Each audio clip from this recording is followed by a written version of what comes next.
Chapter 8, Responsible Prosperity. Chapter 8, Responsible Prosperity. Well, we'd like to start this off, Responsible Prosperity, with giving thanks for everything that we have today in every aspect of life. And first principle, we give thanks to our mothers and to our fathers. So within this topic, it's about with these gifts of life in creation ever since we were born into this world.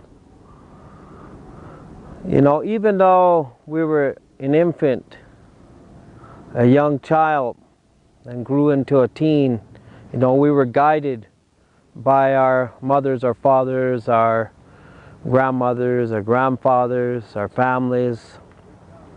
But we come in with the responsibility, an inherent responsibility to nurture and take care of the land, the sacred sites, the regions, our waters, take care of the fires, the air, and this earth.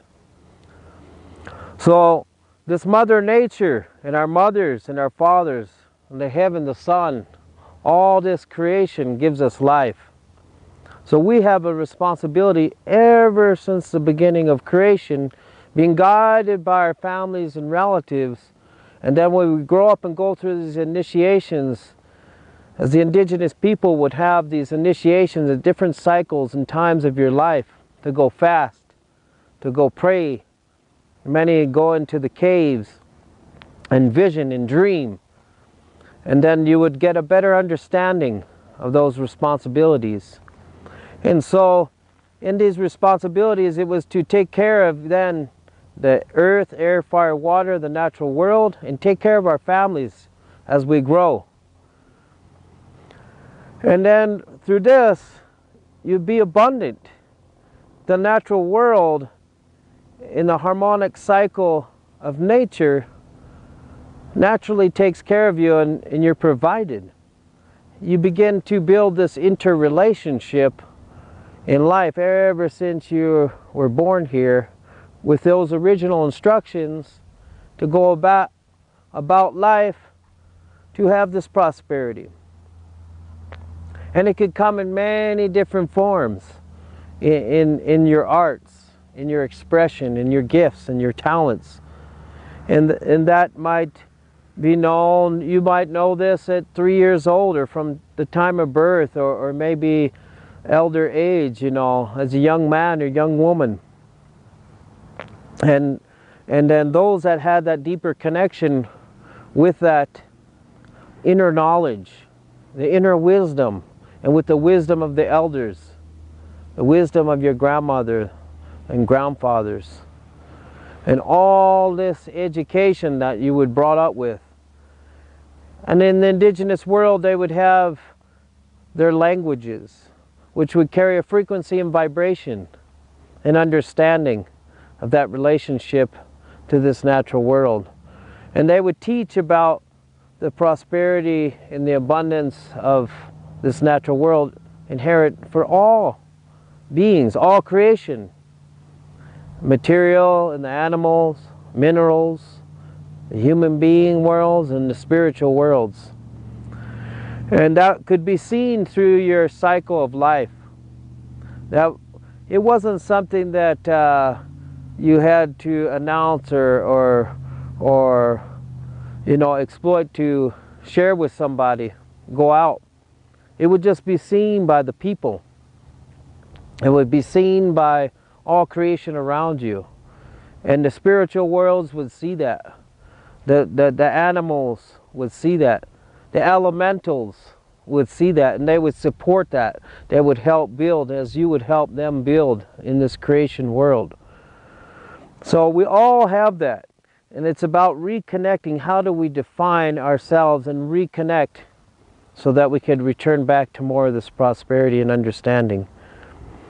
And so now we use these technologies, we utilize these tools in the form of writing and paper in mathematics in this time, and to integrate that, to bring the balance between the material and spiritual worlds, and to utilize our vehicles in our transportations, to witness and to see other cultures, indigenous and non-indigenous cultures and traditions from around the world, how that they have this prosperity and this interconnection and outer connection to this world, which we call the Mother Earth and Heavenly Father, you know, the creation, the cosmic worlds.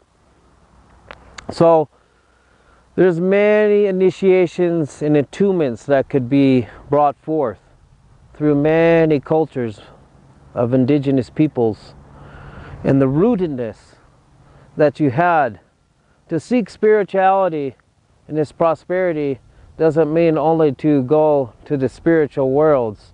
It means to keep well rooted and grounded into the natural world.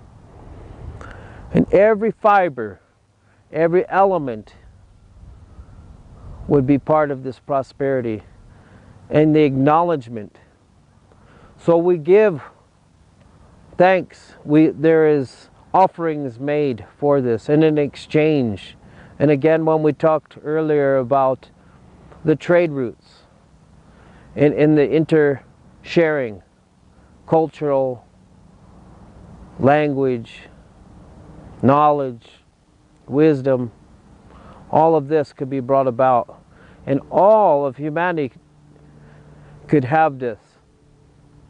So we encourage you to dig deep, to look deep within inside of your heart, mind, body, spirit, to find this, to resource the interdimensional inner selves even, to go deeper into the cells of your original instructions, to meditate on that, to pray on that, and to ask forth for this prosperity, and to take responsibility for the tools, take responsibility for your environment, in your travels, in your inter-exchange with one another. And again, we give thanks to those of the indigenous peoples that have held on to this wisdom and knowledge since the beginning of time, and have come out after 500 years with this wisdom and held down the fort, held down the sacred sites and the lands, so that we could understand this wisdom and knowledge of the ancestors. So we ask that in this clearing and this transformation, that you can heal that ancestral wound of any lack and bring in this responsible prosperity, and be greatly abundant in many levels, mentally, spiritually, physically. So we thank you, and we ask for all of the guardians and guides to assist you and to watch over you here today. Ahu.